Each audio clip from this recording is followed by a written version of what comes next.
Good evening. So today is a very special day. Happy Father's Day. Woo! Palakpakan naman, tam-tam. Happy Father's Day to your dad, right? Okay. So we are moving to chapter 4 of the Prayer of Protection book by Pastor Joseph Prince. The title of the chapter is Consent to Come Under His Wings. So, I discovered something. Yung word de-rest. Diba, Alex, when you write letters, diba, dearest Alex. Pero when you divide it into two, what do you see? Dear rest. Oh, diba? Dearest. So it is it reminds you of your position in the Lord, that everything is finished, that because you are dearest, you're supposed to rest. Rest in his love, rest in his finished work. So the chapter, the verse is, he shall cover you with his feathers, and under his wings you shall take refuge. His truth shall be your shield and buckler. Psalms 91 verse 4. So yung interlinear, syempre titingnan natin, but for tonight, we're gonna focus on the first two words, which is feathers and he shall cover, but much more on the feathers. So, can you remember what is the Hebrew word for feathers? Actually, there are two words. Two Hebrew words. The first word is ebra. Yan, ebra. Feathers. Yan. It's a picture of, is often associated with the feathers of a dove. Ano ba yung Tagalog sa dove? Kalapati. Both genders of the dove take turns sitting on the nest to hatch the eggs, and when the eggs are hatched, both female and male will feed the young with what is called pigeon milk. Did you know that? Ako ngayon ko lang nalaman yan eh. Which both male and female produce. So even the male produce milk, no? Since the chicks have no feathers to protect them, the parents will take turns sitting on the nest with the chicks covered over by their feathers. Yan. So, what is the representation of the dove in the Bible? It is the Holy Spirit, right? Remember? So, meaning, the gift of the Holy Spirit, when the Lord, the Abba Daddy God gave us His Holy Spirit, it is our reality now is we are covered by His Holy Spirit. The female or male will just sit on the nest motionless hour after hour, and the only movement was an occasional blink of its eye.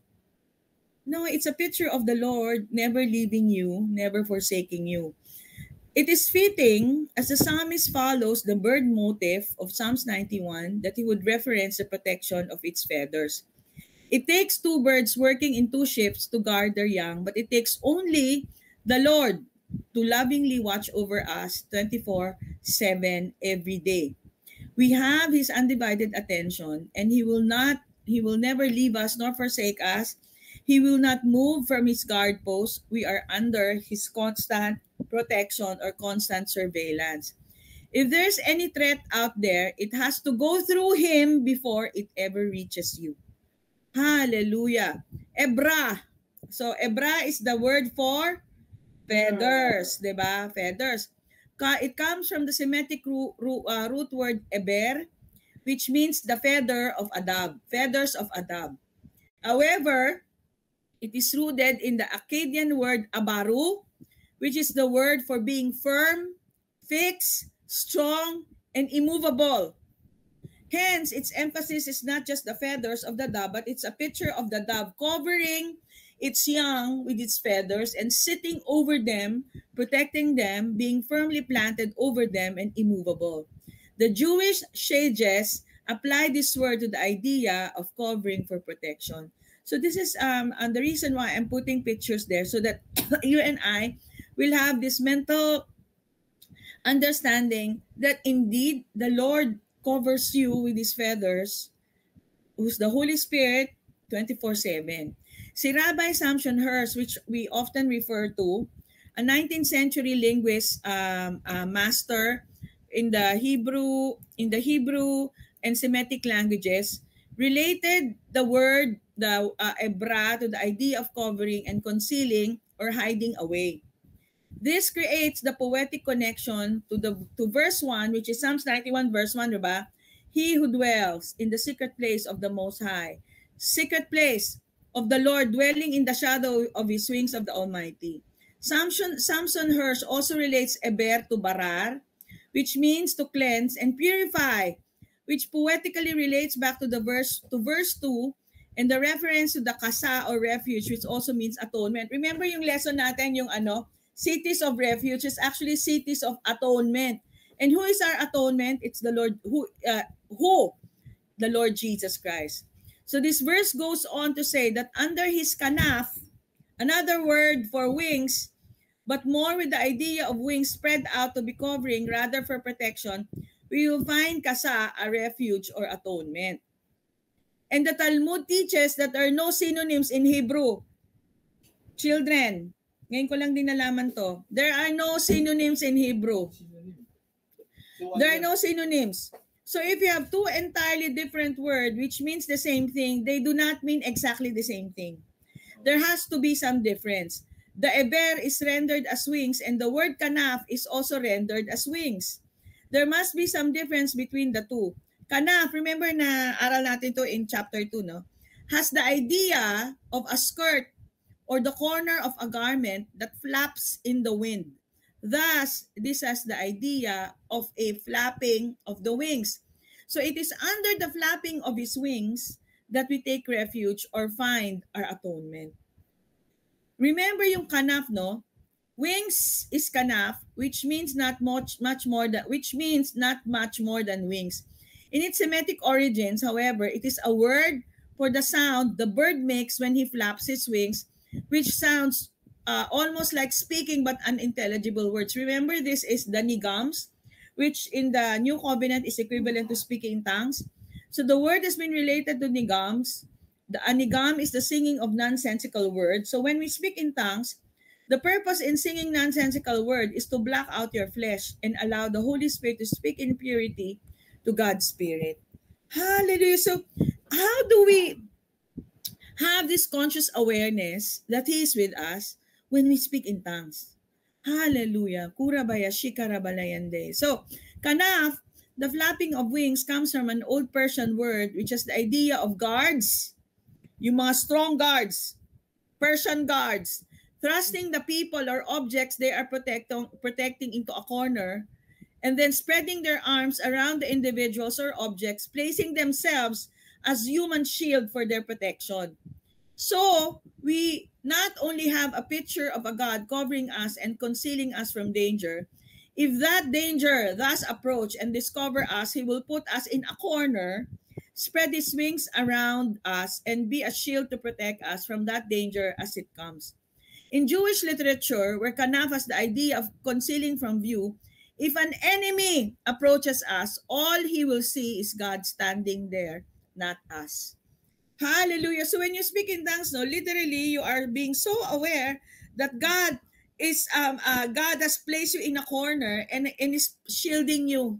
Hallelujah. Hallelujah. So, and which brings to reminder yung story in Luke 8:43 to 46. And a woman who had a hemorrhage for 12 years and could not be healed by anyone, came up behind him and touched the fringe of his cloak. Diba? The hem, the cloak of a garment. And immediately her hemorrhage stopped. And Jesus said, "Who is the one who touched me? Who is the one who touched me?" And while they were all denying it, Peter said, "Master, the people are crowding and pressing in you." But Jesus said, "Someone did touch me, for I was aware that power has gone out of me." So, when you're hanging on by a thread, nakita ko itong ganda eh. Make sure it's the hem of his garment. It's the kanaf. It's the wings of his garment. The woman dared to go into the personal space of the Messiah. She touched the wing, the kanaf, the edge, the corner of Jesus' garment because she knew that was all she has to do. It was a moment of great faith. So how do we do this now? When we speak in tongues, right? That we are made conscious that He is with us, that He is in us, protecting us. 1 Corinthians 2:14, New King James Version. More often than not, no, we go into natural mode. Sabi ni Paul, and he encourages us, this is of great encouragement. The natural man does not receive the things of the Spirit of God, for they are foolishness to him, nor can he know them because they are spiritually discerned. But here's the good news. Brothers and sisters, my family, we're not without his Holy Spirit. Whenever God's word is spoken out, the Holy Spirit through the word can take hold of us to lead us up into the thoughts of the Father. The Holy Spirit is present with us to lead us and guide us and to take hold of us to carry us along into the mind of Christ. Remember when the Lord Jesus was led into the desert? The natural man is the man or woman limited to believing only what their natural senses tell them. What he has not seen or heard or felt, he does not believe. He only believes in his natural experience. So if he's not experiencing the provision of God through his natural senses, then he believes he has not been provided for. So si Lord Jesus, we can only imagine what the Lord Jesus looked like and felt in the natural after 40 days in the desert. Think what Jesus would have looked like after the Roman soldiers had finished scourging him and beating him in Pilate's palace. To the natural man, he wouldn't have looked like anything like someone who had access to all the provision of heaven, but yet it was in those moments like those when he revealed his identity most clearly, for it is in the darkness that the light is best seen. God is not asking us believers to make our lives look in the natural like we have access to all the provision of heaven. He simply states that we have. He simply states that we have, and asks us to believe that in all season, in all state of our lives. Again, God is not asking us believers to make our lives look in the natural like we have all access to all the provision of heaven. He simply states that we have and asks us to believe that in all season and in all state. So dearest, hallelujah. So what looked to this world as the worst day of your life, the Lord is with you. Such a truth has the power to open your eyes and my eyes to see that our natural circumstances are not God's view and opinion of you. Christ's death, resurrection, and ascension are God's eternal declaration of our identity and worth to Him.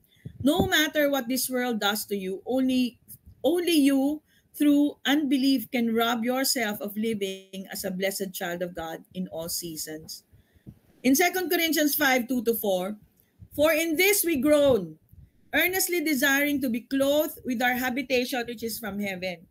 If indeed having been clothed, we shall not be found naked, for we who are in this tent groan, being burdened not because we want to be unclothed, but further clothed, that mortality may be swallowed up by life.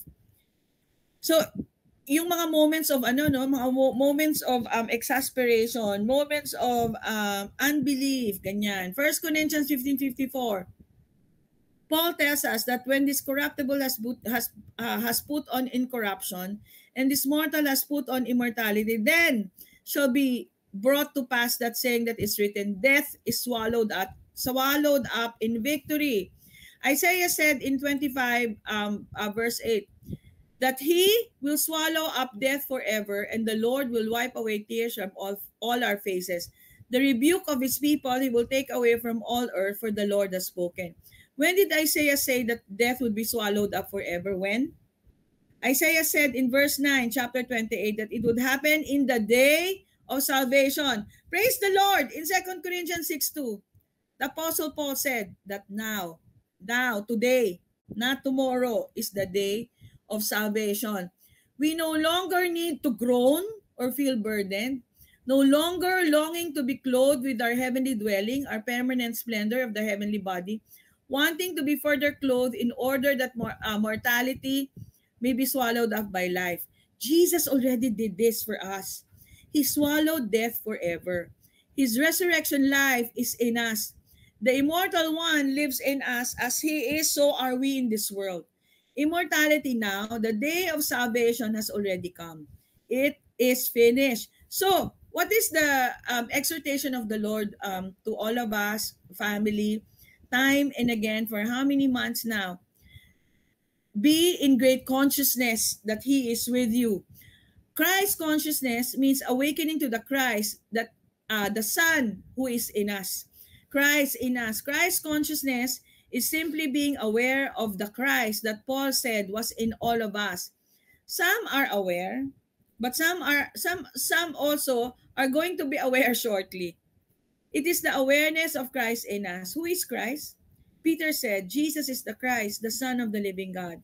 Our Christ consciousness is not something we activate. It is the awareness of the Lord Jesus Christ, the Son of the living God, Jesus himself in us. It is the mystery of the gospel, the mystery of the good news of the Father. So when the enemy tries to come against you, when flood comes against you, who does it collide into? Christ in you, the hope of glory. So, have you ever, ito pinadala ko ata sa inyo this morning, have you ever noticed that religion only asks of you what is possible? It will tell you, serve more, pray more, do more, give more, all of which are possible and appeal to the me life that asks, what can I do for God? But the Holy Spirit does not speak to believers of the possible, but of the impossible. He says, heal the sick, raise the dead, cleanse those who have leprosy, drive out demons. Freely you have received, freely give. What did you receive? Wholeness, resurrection life, healing, power from on high. Why? Why does the Holy Spirit ask of believer these things which without God's Spirit are impossible to do? Because He can see clearly what we have not seen yet. As believers, we are not apart from the Spirit of God, but are one spirit with Him. The life He has called us to is not the natural life. Do your best for God's life. The Holy Spirit does not speak to the me life. He speaks to the us life. Christ in you, the hope of glory. So, finally, Romans 4:21. Our father Abraham, being fully persuaded that God was able to do what He has promised. Fully persuaded is not just fully convinced. It means to be fully covered, to be fully clothed. It means to fully wear. Abraham put on the promises of God. He fully clothed himself in what God said about him. Ephesians 4:24, we are to hold, just like the feather, no? Being conscious that the Holy Spirit covers you. Put on the new self, created after the likeness of God in true righteousness and holiness. To fully clothe ourselves is to fully immerse ourselves in what God says about us. We are created in righteousness, wholeness, and holiness. Because it is finished. And that, my dear family, is chapter 4. Praise the Lord. Amen.